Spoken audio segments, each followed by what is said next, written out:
لیکن اس اہتمام کو اللہ تعالیٰ کس طریقے سے کرتے ہیں؟ یعنی جب کتاب نازل کی، یہ اہتمام کر کے نازل کی، پیغمبر نے اس کو پڑھ کر سنایا، اب آگے قوم نے کیا کیا ہے؟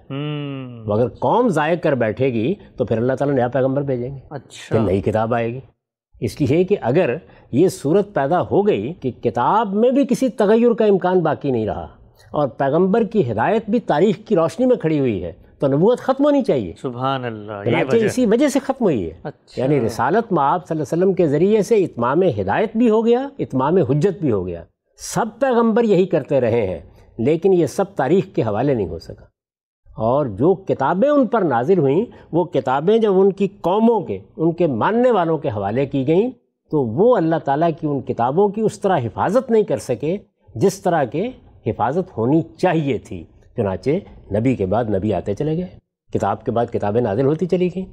اللہ تعالیٰ تو اپنی طرف سے وہی کام کر رہے ہیں، یعنی وہ جو کتاب نازل کر رہے ہیں قول فیصل کے ساتھ نازل کر رہے ہیں، جو کتاب نازل کر رہے ہیں اس کو پیغمبر پڑھ کر بھی سنا رہا ہے اور پیغمبر لکھوا بھی رہا ہے۔ سننے والے موجود نہیں، آگے نقل کرنے والے موجود نہیں ہیں، کوئی سننے اور ماننے کے لیے تیار نہیں ہے، تو اس کے بعد کیا ہوگا؟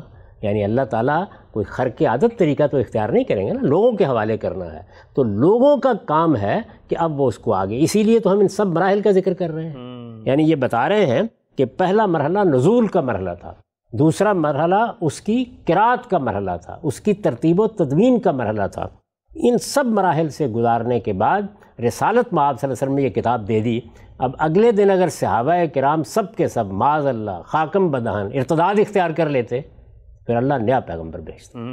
اچھا، اس لیے کہ پھر تو ہدایت ضائع ہو گئی، وہ تاریخ کے حوالے نہیں ہو سکی، وہ تاریخ کی روشنی میں نہیں آ سکی۔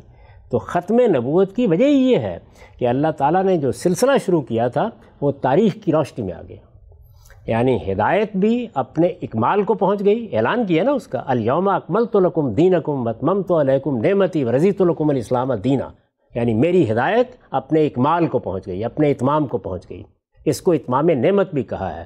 اور رسالت مآب صلی اللہ علیہ وسلم کے لیے ذریعے سے جو دنیا میں عدالت برپا ہوئی، وہ عدالت بھی ایک ایسی حقیقت بن گئی کہ جس کے اجزاء تک ہمارے پاس موجود ہے۔ ہم بتا سکتے ہیں اس کا پہلا مرحلہ کیا ہے، اس کا دوسرا مرحلہ کیا ہے، اس کا تیسرا مرحلہ کیا ہے۔ وہ اپنے اکمال تک پہنچی اسی طرح جس طرح ہدایت اپنے اکمال تک پہنچی، اس کے نتائج نکلے، اور پھر اس کے بعد دنیا میں ایک عظیم سلطنت قائم ہو گئی، اور صحابہ کرام نے اس کی ذمہ داری سنبھال لی۔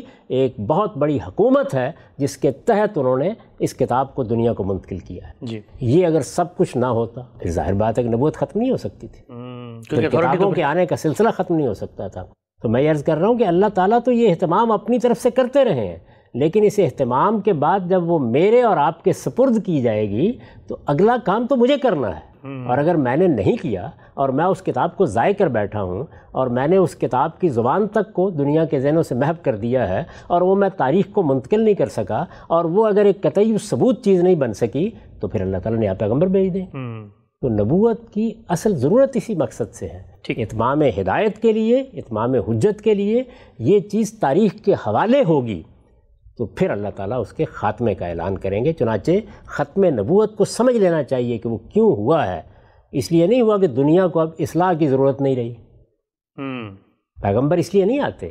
اللہ تعالیٰ اپنی ہدایت پوری طرح پہنچا دینا چاہتے ہیں، اپنی حجت پوری طرح قائم کر دینا چاہتے ہیں، لیکن یہ اتمام ہدایت اور یہ اتمام حجت ایک واقعہ ہے اور ایک حقیقت ہے۔ یہ واقعہ تاریخ میں گم ہو گیا، یہ حقیقت نظروں سے اوجھل ہو گئی۔ تو اس کا مقصد یہ ہے کہ وہ اس زمانے کے لیے تو حجت بنی، لیکن میرے لیے حجت نہیں بن سکتی۔ تو میرے لیے وہ اس وقت حجت بنے گی جب اس کے بعد اگلے مراحل میں بھی وہ بغیر کسی ادنیٰ تردد کے ثابت ہو کر مجھ تک پہنچ جائے، اور وہ اپنی حیثیت برقرار رکھے، اور اپنی حیثیت کو برقرار رکھے گی۔